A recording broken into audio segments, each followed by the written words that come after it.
नमस्कार प्रणाम, जय हिंद फ्रेंड्स। मैं प्रभाकर सर और आप देख रहे हैं Prabhakar academy YouTube channel. Friends, इस वीडियो में हम डिस्कस करेंगे उत्तर प्रदेश बीटीसी परीक्षा प्रश्न पत्र प्रथम वर्ष के द्वितीय सेमेस्टर के 2022 के प्रीवियस ईयर क्वेश्चन, जो पंचम प्रश्न पत्र होता है सामाजिक अध्ययन को, उसको डिस्कस किया जाएगा। फ्रेंड्स, ये वीडियो आपके लिए बहुत ही हेल्पफुल होने वाली है। फ्रेंड्स, अगर आप एग्जामिनेशन देने जा रहे हैं बीटीसी सेकंड सेमेस्टर का, जो 3, 4, 5 को अप्रैल में होने वाला है फ्रेंड्स, इसलिए वीडियो को स्किप न करते हुए पूरा देखिएगा और चैनल पे पहली बार विजिट करें, चैनल को सब्सक्राइब करते हुए बेल आइकन को प्रेस कर लीजिएगा फ्रेंड्स, जैसे कि आपके पास लेटेस्ट अपडेट पहुँचती रहे। फ्रेंड्स, इसके पहले भी वीडियो प्रोवाइड कराई गई हैं, अगर उसको आपने नहीं देखा है friends, Prabhakar academy YouTube channel पे प्लेलिस्ट बना दी गई friends, BTC second semester PYQ all subject के नाम से, वहाँ से विजिट करके सारे वीडियो को देख लेंगे फ्रेंड्स, तो आप अपने एग्जामिनेशन में 90+ % गेन करेंगे फ्रेंड्स। आइए वीडियो की शुरुआत करते हैं, ध्यान से देखिएगा फ्रेंड्स अपने स्क्रीन पे। क्वेश्चन नंबर फर्स्ट क्या दिया गया फ्रेंड्स, 2 घंटा समय रहेगा, 50 क्वेश्चन का 50 नंबर का क्वेश्चन रहेगा friends, 40 question. Question number first क्या दिया फ्रेंड्स, बहुविकल्पीय प्रश्न क्या है। फर्स्ट, हर्षचरित के रचयिता कौन थे। Option A Harsh, option B Banabhatta, option C Bhavabhuti, option D Matang. Friends, इसका राइट ऑप्शन होगा ऑप्शन बी बाणभट्ट। क्या होगा friends, right option B Banabhatta होगा फ्रेंड्स। नेक्स्ट, इसके डिस्क्रिप्शन को डिस्कस करते, डिस्क्रिप्शन क्या, ध्यान से देखिएगा फ्रेंड्स। हर्षचरित संस्कृत में वाणभट्ट द्वारा रचित एक ग्रंथ है। इसमें भारतीय सम्राट हर्षवर्धन का जीवन चरित्र वर्णित है। ऐतिहासिक कथानक से संबंधित यह संस्कृत का सबसे प्राचीन ग्रंथ है। नेक्स्ट क्वेश्चन का प्रश्न करते, क्वेश्चन नंबर सेकेंड, चालुक्य वंश का सबसे प्रतापी राजा कौन था। Option A Jai Singh, option B Ranraj, option C Pulakeshin द्वितीय, ऑप्शन डी पुलकेशिन प्रथम। तो फ्रेंड्स, इसका राइट ऑप्शन होगा ऑप्शन सी पुलकेशिन द्वितीय, राइट ऑप्शन सी होगा फ्रेंड्स। नेक्स्ट, इसके डिस्क्रिप्शन को डिस्कस करते, डिस्क्रिप्शन क्या है, ध्यान देखिएगा फ्रेंड्स, कि चालुक्य वंश का सबसे महान शासक पुलकेशिन द्वितीय था। नेक्स्ट क्वेश्चन का प्रश्न करते, क्वेश्चन नंबर 3, वी आकार की घाटी नदी के किस मार्ग से बनती है। ऑप्शन ए ऊपरी मार्ग से, ऑप्शन बी मध्य मार्ग से, ऑप्शन सी निचले मार्ग से, ऑप्शन डी नदी के मुँह आने पे। फ्रेंड्स, इसका राइट ऑप्शन होगा ऑप्शन ए ऊपरी मार्ग से, नदी के ऊपरी मार्ग से, राइट ऑप्शन ए होगा फ्रेंड्स। नेक्स्ट, इसके डिस्क्रिप्शन को डिस्कस करते, डिस्क्रिप्शन क्या, ध्यान देखिए फ्रेंड्स, भी आकार की घाटियाँ नदी के ऊपरी भाग में पाई जाती हैं, जहाँ नदी के दोनों ओर ढलान तीव्र होती है। नेक्स्ट क्वेश्चन का प्रश्न करते, क्वेश्चन नंबर 4, पृथ्वी का औसत घनत्व है। Option A 2.2, option B 5.5, option C 9.5, option D 9.4। Friends, इसका राइट ऑप्शन होगा option B 5.5, right option B होगा फ्रेंड्स। नेक्स्ट, इसके डिस्क्रिप्शन को डिस्कस करते, डिस्क्रिप्शन क्या, ध्यान देखिए फ्रेंड्स, पृथ्वी का औसत घनत्व 5.5 है, जबकि भूपर्पटी का घनत्व लगभग 3.0 है। इस आधार पर यह निष्कर्ष निकलता है कि पृथ्वी के क्रोड का औसत घनत्व 5.5 से अधिक होगा। नेक्स्ट क्वेश्चन का प्रश्न करते, क्वेश्चन नंबर 5, भृगु का निर्माण कहाँ होता है। भृगु का निर्माण कहाँ होता है। ऑप्शन ए पहाड़ी भागों में, ऑप्शन सी समूह के किनारे, ऑप्शन बी समूह के किनारे, ऑप्शन सी हिमानी क्षेत्र में, ऑप्शन डी मरुस्थल में। तो फ्रेंड्स, इसका राइट ऑप्शन होगा ऑप्शन ए पहाड़ी भागों में। क्या होगा फ्रेंड्स, राइट ऑप्शन है पहाड़ी भागों में होगा। नेक्स्ट, इसके डिस्क्रिप्शन को डिस्कस करते, डिस्क्रिप्शन क्या, ध्यान से देखिएगा फ्रेंड्स, समुद्री भृगु झुके हुए ढलान पर सीधे लहरों के टकराने से बनी ऊर्ध्वाकार ढलान है। हाइड्रोलिक कार्यवाही, घर्षण और रासायनिक घोल सब चट्टान के आधार के पास उच्च जल स्तर की तलहटी में कटौती करने का काम करते हैं। लगातार नीचे की ओर कटाव और क्षय नीचे की तरफ पीछे हटने से चट्टानों के कारण बनती है। नेक्स्ट क्वेश्चन का प्रश्न करते, क्वेश्चन नंबर 6, प्रारूप समिति के अध्यक्ष कौन थे। Option A doctor Bhimrao Ambedkar, option B doctor Rajendra Prasad, option C Mahatma Gandhi, option D Jawaharlal Nehru. Friends, इसका राइट ऑप्शन होगा option A doctor Bhimrao Ambedkar, जो थे प्रारूप समिति के अध्यक्ष थे। राइट ऑप्शन ए होगा फ्रेंड्स। डिस्क्रिप्शन क्या फ्रेंड्स, भारतीय संविधान की प्रारूप समिति के अध्यक्ष डॉक्टर बी आर अम्बेडकर थे। इसी समिति ने संविधान का प्रारूप प्रस्तुत किया। संविधान सभा 6 दिसंबर 1946 को हुआ था। नेक्स्ट क्वेश्चन का प्रश्न करते क्वेश्चन नंबर 7। ज्वालामुखी उद्गार से प्राप्त द्रव पदार्थ का भूतल पर नाम है। Option A sial, option B sima, option C nife, option D lava. Friends इसका राइट ऑप्शन होगा ऑप्शन डी लावा। क्या होगा friends? Right option D lava होगा फ्रेंड्स। नेक्स्ट इसके डिस्क्रिप्शन को डिस्कस करते हैं। डिस्क्रिप्शन क्या, ध्यान देखिए फ्रेंड्स। ज्वालामुखी उद्गार के समय भूगर्भ में स्थित तरल पदार्थ को मैग्मा कहते हैं और यह जब यही तरल पदार्थ धरातल पर आता है तो उसे लावा की संज्ञा दी जाती है। नेक्स्ट क्वेश्चन का प्रश्न करते क्वेश्चन नंबर 8। सापेक्ष आर्द्रता मापी जाती है। ऑप्शन ए हाइड्रोमीटर से, ऑप्शन बी हाइग्रोमीटर से, ऑप्शन सी बैरोमीटर से, ऑप्शन डी एनीमोमीटर से।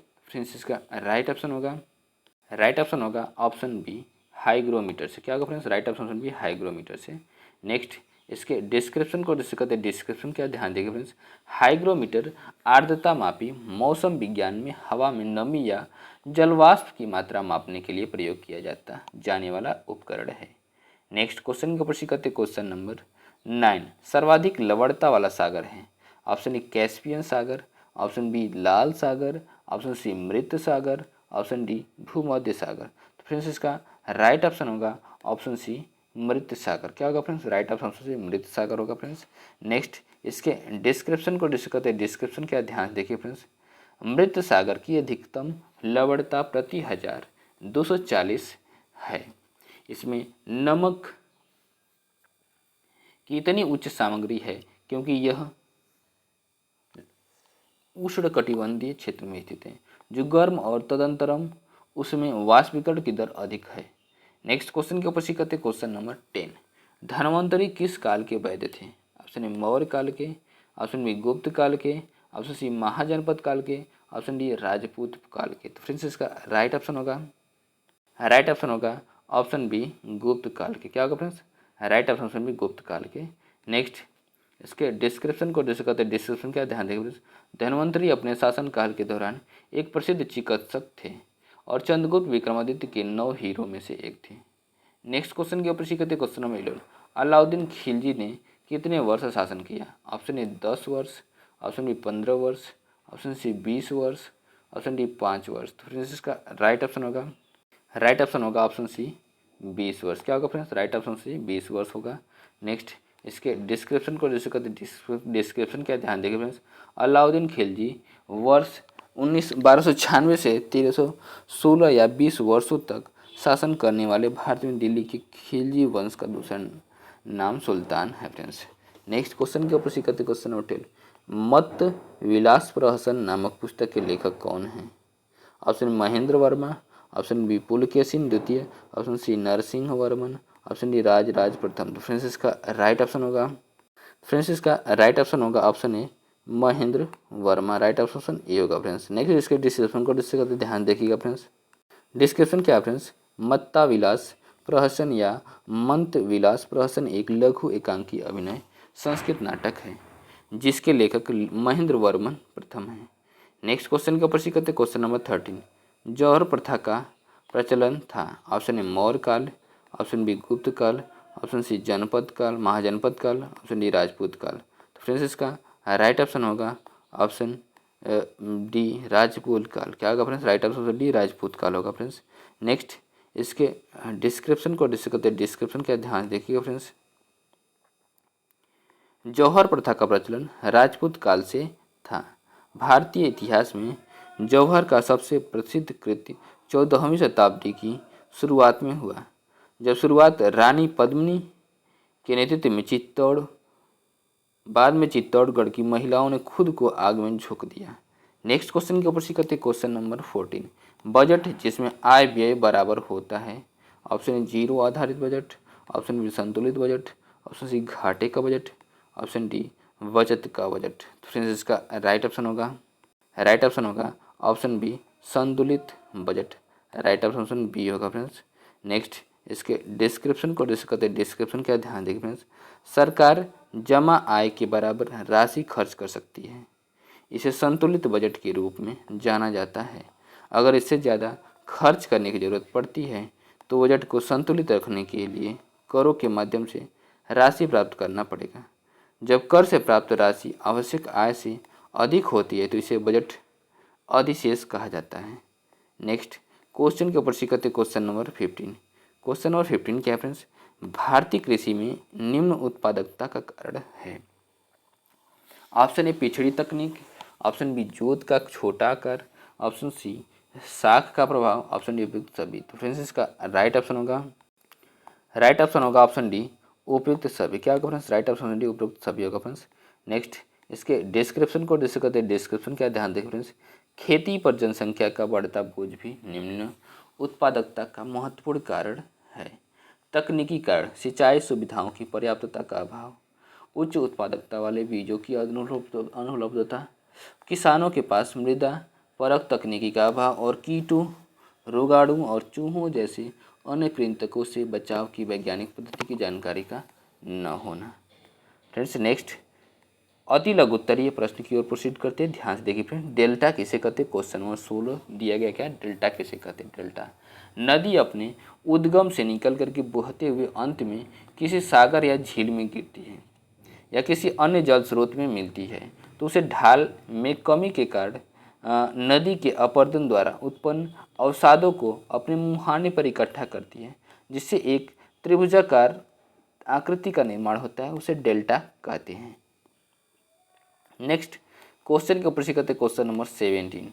क्वेश्चन नंबर 17 क्या फ्रेंड्स, ज्वालामुखी कितने प्रकार के होते हैं। तो ध्यान से देखिए फ्रेंड्स, क्वेश्चन नंबर 17 का आंसर, क्वेश्चन नंबर 17 का आंसर क्या होगा, ध्यान से देखिए फ्रेंड्स।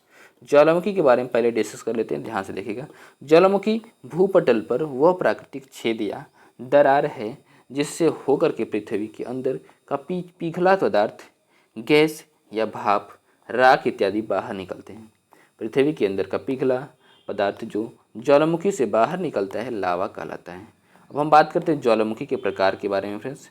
तो सक्रिय या जागृत ज्वालामुखी, एक्टिव ज्वालामुखी।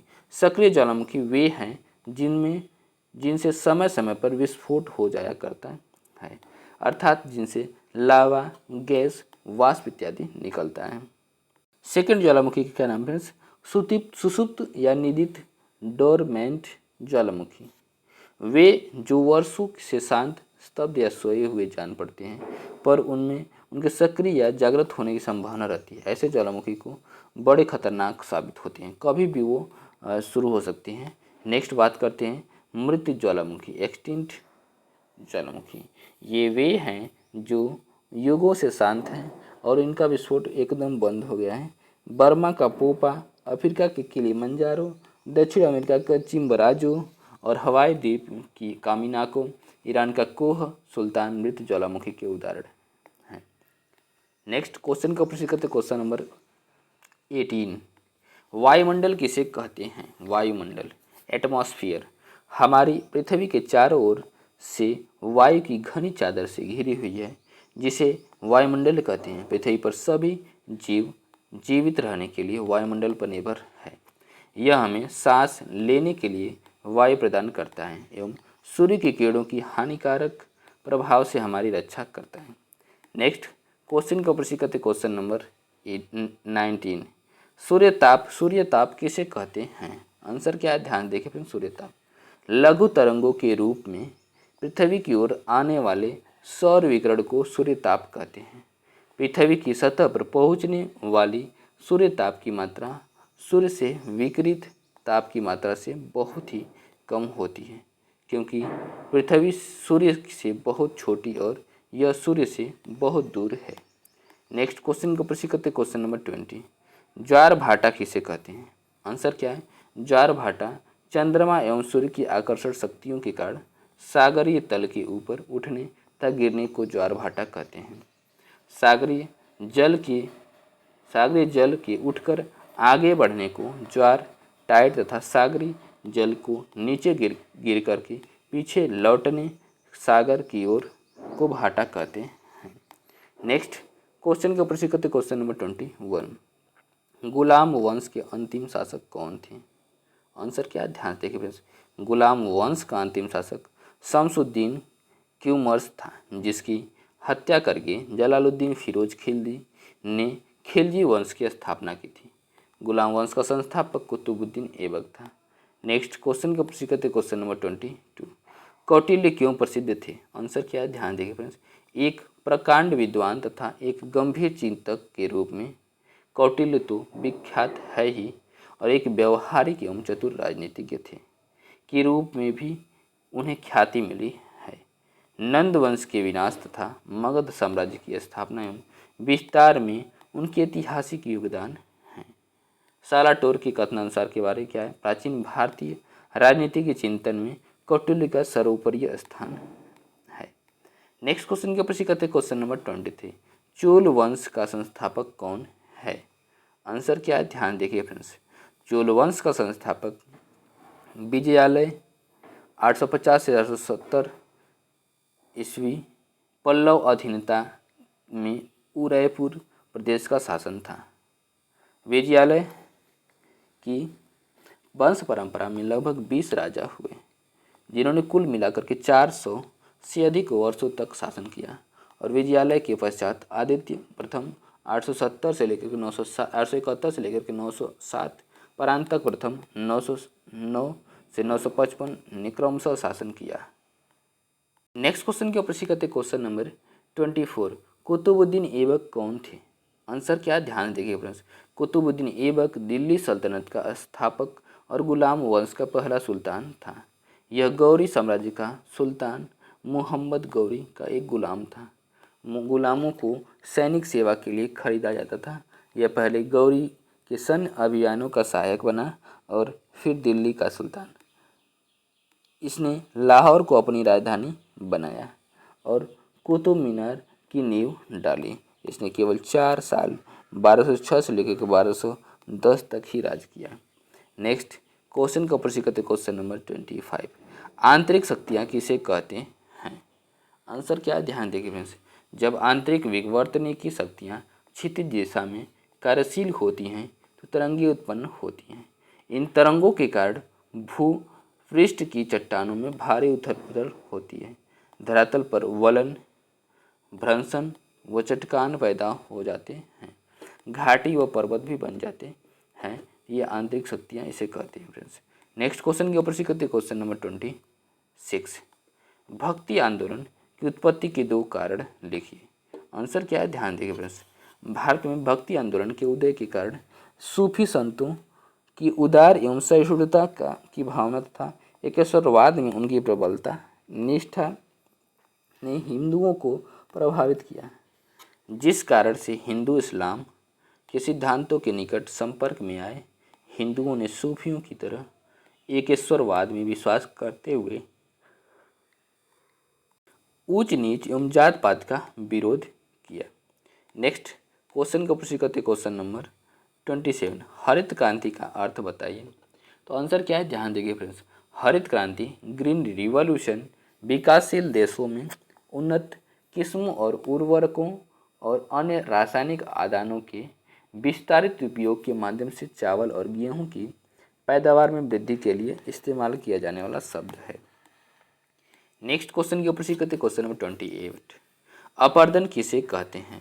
तो आंसर क्या है, ध्यान से देखिएगा फ्रेंड्स। अपरदन इरोजन वह प्राकृतिक है जिसमें चट्टानों का विखंडन और परिणाम स्वरूप निकले ढीले पदार्थों का जल, पवन इत्यादि प्रक्रमों द्वारा स्थानांतरण होता है। अपरदन के प्रक्रमों में वायु, जल तथा हिमनद और सागरीय लहरें प्रमुख हैं। नेक्स्ट क्वेश्चन का प्रश्न करते क्वेश्चन नंबर 29। आग्नेय शैल किसे कहते हैं? आग्नेय शैल किसे कहते हैं? तो आंसर क्या है, ध्यान देखिए फ्रेंड्स। आग्नेय शैल वे शैल हैं जिनकी रचना धरातल के नीचे स्थित तप्त एवं तरल चट्टानी पदार्थ अथवा मैग्मा के सतह के ऊपर आकार लावा प्रवाह के रूप में निकलकर अथवा ऊपरी उठने के क्रम में सतह के नीचे या सतह के ऊपर ठंडे होकर के ठोस के रूप में जम जाने से होती है। नेक्स्ट क्वेश्चन का प्रश्न करते क्वेश्चन नंबर 30। क्वेश्चन नंबर 30 क्या फ्रेंड्स? संविधान किसे कहते हैं? संविधान की परिभाषा क्या है? तो ध्यान देखिए फ्रेंड्स। किसी देश या संस्था द्वारा निर्धारित किए गए वह नियम जिसके माध्यम से संस्था का सुचारू ढंग से संचालन हो सके उसे देश या संस्था का संविधान कहा जाता है। भारत का संविधान संविधान सभा द्वारा 26 जनवरी 1950 को आंशिक रूप से संपूर्ण देश में लागू कर दिया गया था। लघु उत्तरीय प्रश्न के बारे में बात करते हैं फ्रेंड्स। क्वेश्चन नंबर 31 क्या है? मेगास्थनीज का भारत वर्णन कीजिए। मेगास्थनीज का भारत वर्णन कीजिए फ्रेंड्स। आंसर क्या है? ध्यान देखिए फ्रेंड्स। मेगास्थनीज जो था यूनान का एक राजदूत था जो चंद्रगुप्त मौर्य के दरबार में आया था। मेगास्थनीज ने लिखा है कि सेना के छोटे बड़े सैनिकों को राजकोष से नगद वेतन दिया जाता था। सेना का काम और प्रबंध में राजा स्वयं दिलचस्पी लेता था। रण क्षेत्रों में वे शिविरों में रहते थे और सेवा और सहायता के लिए राज्य से उन्हें नौकर भी दिए जाते थे। नेक्स्ट क्वेश्चन का प्रश्न करते क्वेश्चन नंबर 32। क्वेश्चन नंबर 32 क्या फ्रेंड्स? राजपूतकालीन सामाजिक दशा का वर्णन कीजिए। राजपूतकालीन के सामाजिक दशा का वर्णन करना है फ्रेंड्स। तो ध्यान से देखिएगा फ्रेंड्स। क्या है? तत्कालीन समाज के लोग विभिन्न वर्गों में बटे हुए थे। इस समय समाज में एक ओर विशिष्ट वर्ग राजपूत वर्ग की प्रधानता थी तो दूसरी ओर साधारण वर्ग थी। वर्ण प्रथा, जाति प्रथा और दास प्रथा जोरों पर थी। इस काल में अनेकों वर्गों की उत्पत्ति हुई। विशिष्ट वर्गों की शक्ति काफ़ी बढ़ गई थी। नेक्स्ट क्वेश्चन के ऊपर से करते क्वेश्चन नंबर 33। क्वेश्चन नंबर 33 क्या फ्रेंड्स? चालुक्य वंश का संक्षिप्त इतिहास लिखिए। आंसर क्या? ध्यान देखिए फ्रेंड्स। चालुक्य वंश एक भारतीय शाही राजवंश था जिसने 6वीं और 12वीं शताब्दी के बीच दक्षिणी और मध्य भारत के बड़े हिस्से पर शासन किया। सौराष्ट्र में चालुक्यों के शासन को अमीरों द्वारा समाप्त कर दिया गया था। 10वीं शताब्दी की तीसरी तिमाही इस अवधि के दौरान उन्होंने 3 संबंधित अभी तक व्यक्तिगत राजवंशों के रूप में शासन किया। नेक्स्ट क्वेश्चन का प्रश्न क्वेश्चन नंबर 34। क्वेश्चन नंबर 34 क्या फ्रेंड्स? पृथ्वी की आंतरिक संरचना का वर्णन करना है। तो ध्यान से देखिएगा फ्रेंड्स।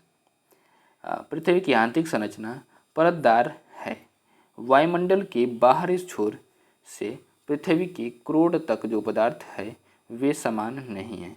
वायुमंडलीय पदार्थ का घनत्व सबसे कम है और पृथ्वी की सतह से इसे भीतर भाग तक अनेक मंडल हैं और हर भाग के पदार्थ की अलग विशेषताएं हैं।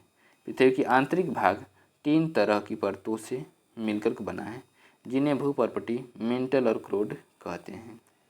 नेक्स्ट क्वेश्चन का प्रश्न करते हैं क्वेश्चन नंबर 35। सूर्य ग्रहण एवं चंद्र ग्रहण एवं सूर्य ग्रहण में अंतर स्पष्ट करना है फ्रेंड्स। तो चंद्र ग्रहण क्या होता है फ्रेंड्स? जब चंद्रमा पर ग्रहण लग जाएगा तो चंद्र ग्रहण हो जाएगा फ्रेंड्स। जब सूर्य और चंद्रमा के बीच पृथ्वी आ जाती है तो सूर्य की रोशनी चंद्रमा पर नहीं पड़ती है, इसे चंद्र ग्रहण कहते हैं।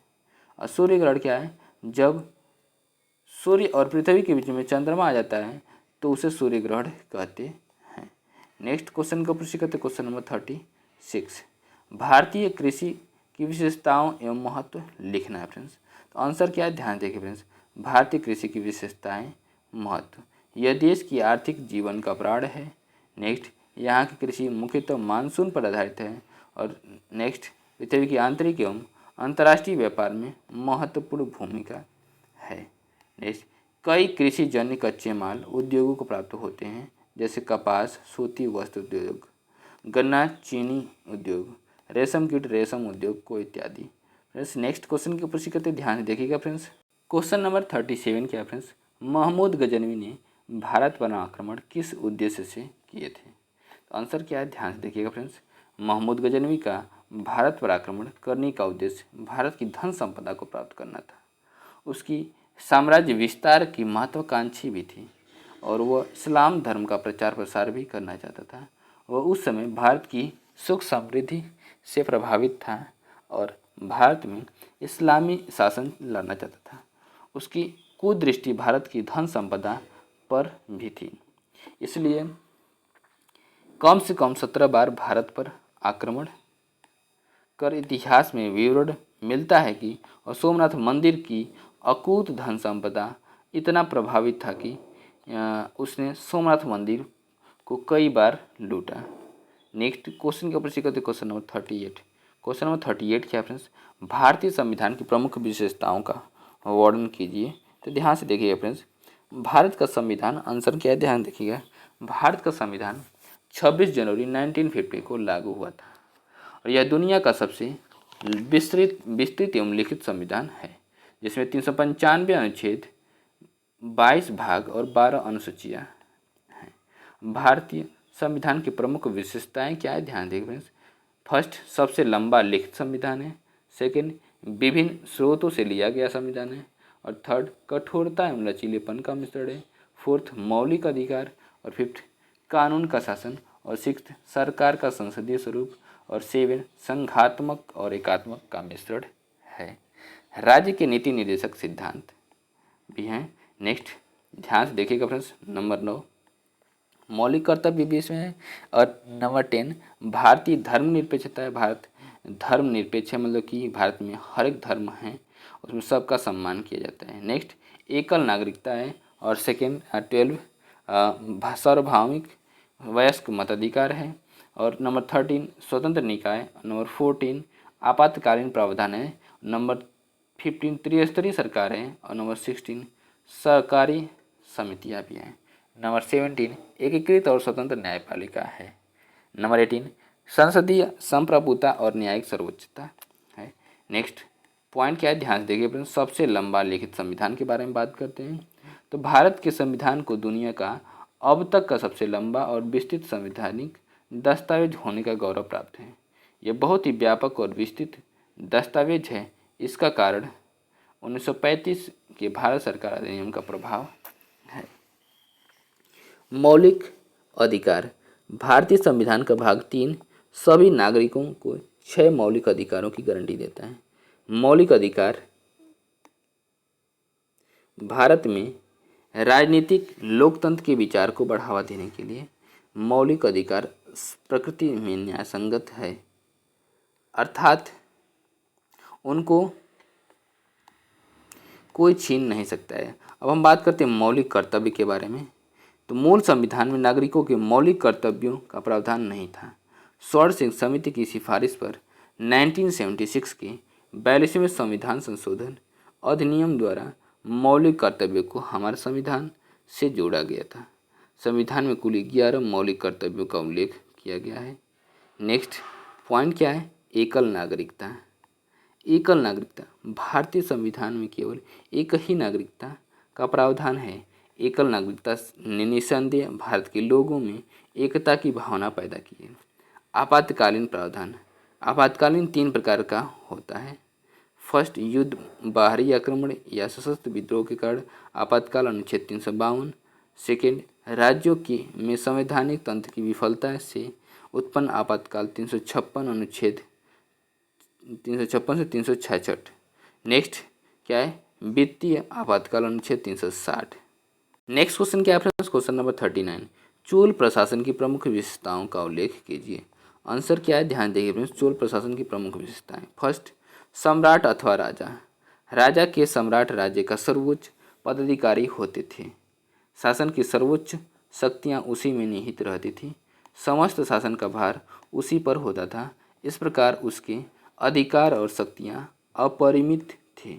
इस पर भी वह तत्कालीन परंपराओं तथा रीति रिवाजों के प्रति निष्ठावान होकर के शासन का संचालन और अधिकारियों से परामर्श भी लेता था।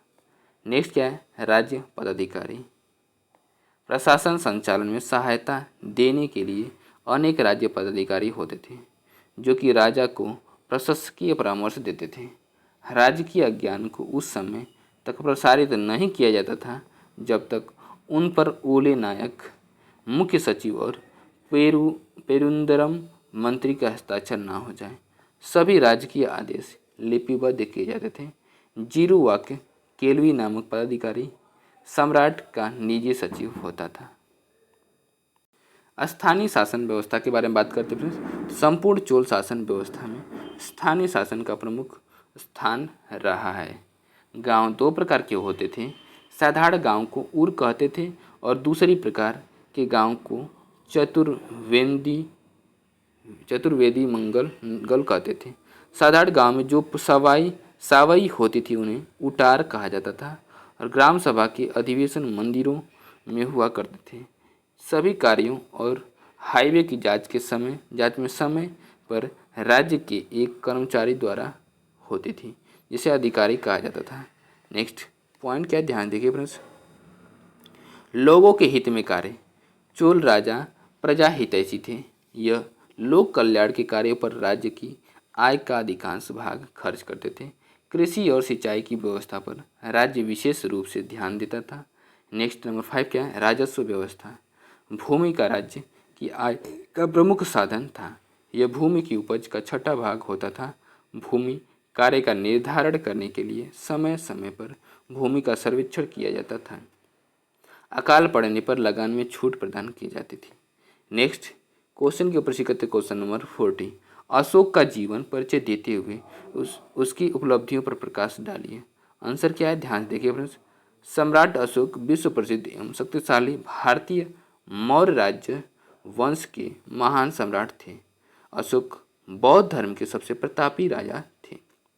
सम्राट अशोक का पूरा नाम देवान प्रिय अशोक राजा प्रियदर्शी देवताओं का प्रिय था। उनका राज्यकाल ईसा पूर्व 269 से 232 प्राचीन भारत में था। नेक्स्ट क्या है, सम्राट अशोक की उपलब्धियां निम्नलिखित हैं। सिंहासन पर आरूढ़ होना। 272 ईसा पूर्व अपने पिता बिंदुसार की मृत्यु के बाद सत्ता संघर्ष के बाद अशोक मौर्य साम्राज्य का सम्राट बना। नेक्स्ट बात करते हैं शिलालेख के बारे में फ्रेंड्स। तो अशोक अपने शिलालेखों के लिए जाना जाता है, जो उसके पूरे साम्राज्य में स्तंभों और चट्टानों पर खुदे हुए थे। इन आदेशों ने अहिंसा, धार्मिक सहिष्णुता और सामाजिक कल्याण के उपायों को बढ़ावा दिया। नेक्स्ट बात करते हैं समाज कल्याण की नीतियों के बारे में। तो अशोक ने सामाजिक कल्याण को बढ़ावा देने के लिए विभिन्न नीतियों को लागू किया, जिसमें अस्पतालों, पशु चिकित्सालयों और जानवरों के लिए अभयारण्यों की स्थापना शामिल है। बौद्ध धर्म का प्रचार। अशोक ने भारत और उसके बाहर बौद्ध धर्म के प्रसार में महत्वपूर्ण भूमिका निभाई। उन्होंने धर्म को बढ़ावा देने के लिए दुनिया के विभिन्न हिस्सों में मिशनरियों को भेजा और कई बौद्ध मठों और स्तूपों का निर्माण करवाया। नेक्स्ट बात करते हैं नंबर 5 मृत्यु और विरासत के बारे में। अशोक की मृत्यु 232 ईसा पूर्व में हुई थी और उसकी विरासत आज भी कायम है। उन्हें भारतीय इतिहास में सबसे महान शासकों में से एक और शांति अहिंसा के चैंपियन के रूप में याद किया जाता है। फ्रेंड्स, वीडियो को देखने के लिए बहुत बहुत धन्यवाद।